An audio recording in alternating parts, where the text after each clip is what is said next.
dan kemampuan komunikasi dan kolaborasi.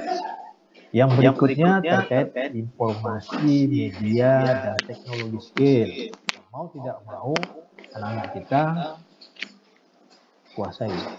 Tidak bisa kita menghindar dari itu. Termasuk tadi kasus HP. Kita tidak bisa menghindar. Tapi bagaimana kita bisa memanfaatkan? Maka istilahnya di sini, bagaimana kita bisa melek informasi, melek media, dan melek TIK. Kita bisa memanfaatkannya, ya, teknik HP tadi untuk kebaikan, untuk pembelajaran. Yang ketiga terkait dengan lab and career skill-nya nanti, harapannya terkait dengan putra-putri kita, generasi kita ke depan, mereka punya kemampuan dalam hal apa? Nah, ini kemampuan dalam berpikir kritis dan kreatif, berkarakter yang kuat, dan mampu memanfaatkan teknologi itu dengan baik. Maka mereka bisa fleksibel dan adaptif, kemudian berinisiatif dan mandiri, punya keterampilan sosial dan budaya, produktif dan akuntabel, dan kepemimpinan dan tanggung jawab. Ini mereka harapannya kita menyiapkan mereka, generasi kita ke depan punya pemikiran yang baik ini.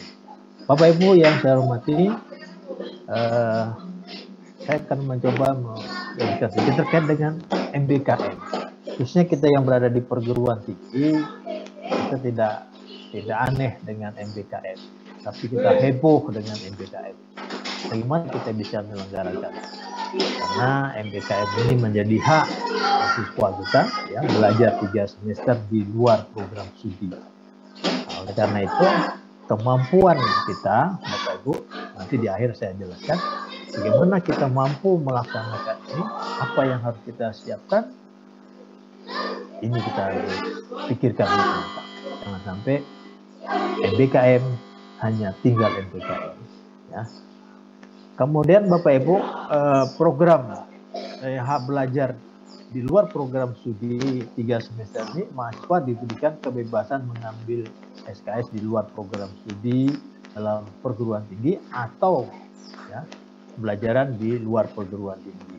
Nah, khususnya kami di FK Untan, karena saya mantan dekan di FGUD, ya, pengalaman memimpin untuk MBKM ini, wah, luar biasa Bapak Ibu. Suka-dukanya banyak, ya.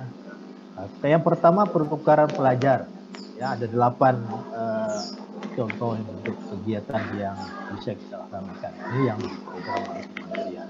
Pertukaran pelajar mahasiswa, kami kemarin sudah melaksanakan dengan Untirta. Nah, jadi mahasiswa kami belajar di Untirta, mahasiswa Untirta belajar khususnya untuk FKIP negeri seluruh Indonesia, yang bergabung di Porkom juga sudah melaksanakan. Nah, kemudian Bapak Ibu, magang, praktik kerja, mahasiswa kami juga bertekam magang. Sudah, ini bisa dilaksanakan, tidak usah.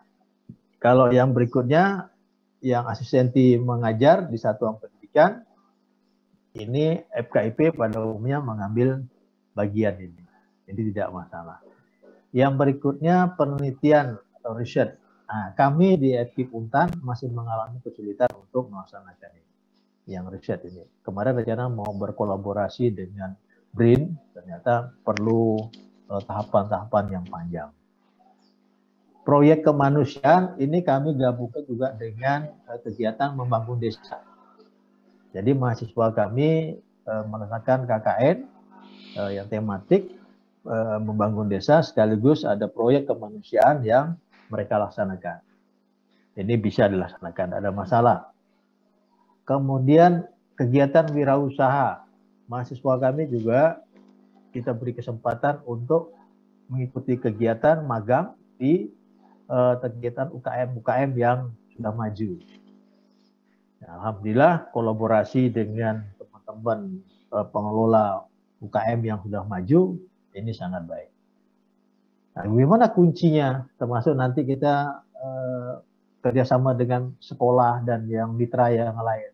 Itu adalah Kemudian studi proyek independen, ini kami Bapak Ibu khususnya di FKIP belum bisa melaksanakan ini. Jadi sudah 2 yang tidak bisa, tapi yang lain bisa. Yang membangun desa, kami menurunkan mahasiswa kami untuk merekrut KKN. Nah, tapi sekali lagi Bapak Ibu, ini dananya memang besar, ya, dananya besar untuk melaksanakan MBKM. Nah, nanti bagaimana strateginya akan saya jelaskan di akhir. Bapak Ibu yang saya hormati, saya juga akan menjelaskan tentang sedikit tentang kurikulum Merdeka. Mengapa? Karena nanti ini ada kaitannya dengan asisten pengajar, mahasiswa kami yang magang di sekolah. Jadi Bapak Ibu, kurikulum Merdeka ini merupakan pengembangan atau penerapan dari kurikulum darurat, ya, yang diluncurkan untuk merespon dampak dari COVID-19. Nah, jadi kita ada untung, ada apa? Hikmahnya COVID ini.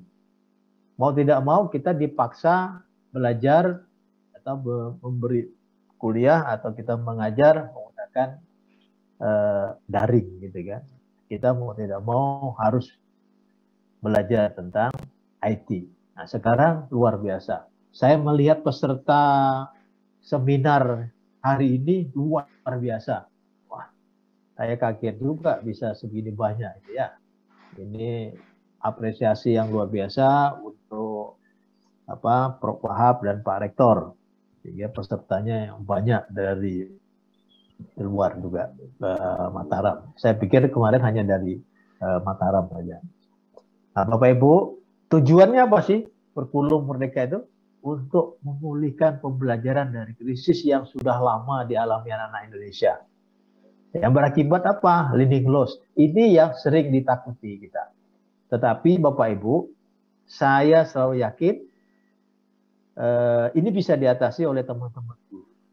Guru-guru kita itu luar biasa, guru-guru yang hebat. Walaupun tadi kata Pak Sekjen tadi, di Mataram ada gajinya, honornya sangat kecil. Ya samalah, tidak jauh berbeda dengan di Pontianak. Mungkin di Pontianak akan lebih miris lagi termasuk daerahnya.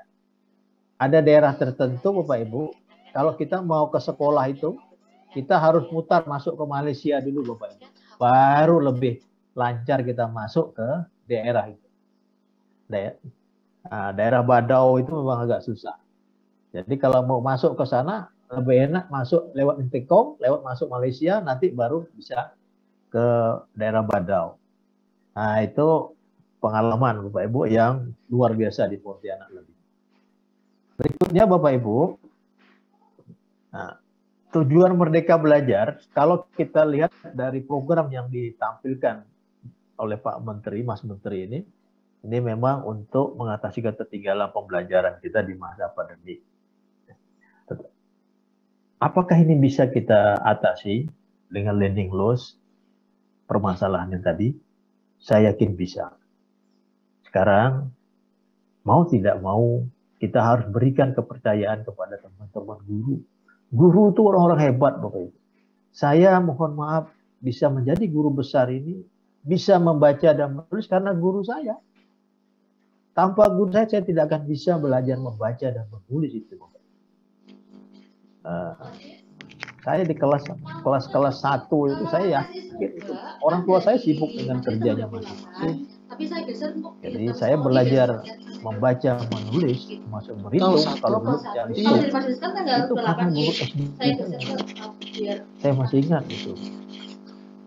Nah, jadi tujuan mereka belajar ini tadi untuk mengatasi ketertinggalan pembelajaran. Yang kedua, untuk mentransformasi pendidikan demi terwujudnya SDM Indonesia yang unggul, yang memiliki profil pelajar Pancasila.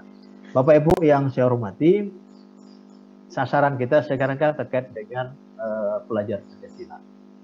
Saya juga yakin teman-teman guru bisa mewujudkan ini.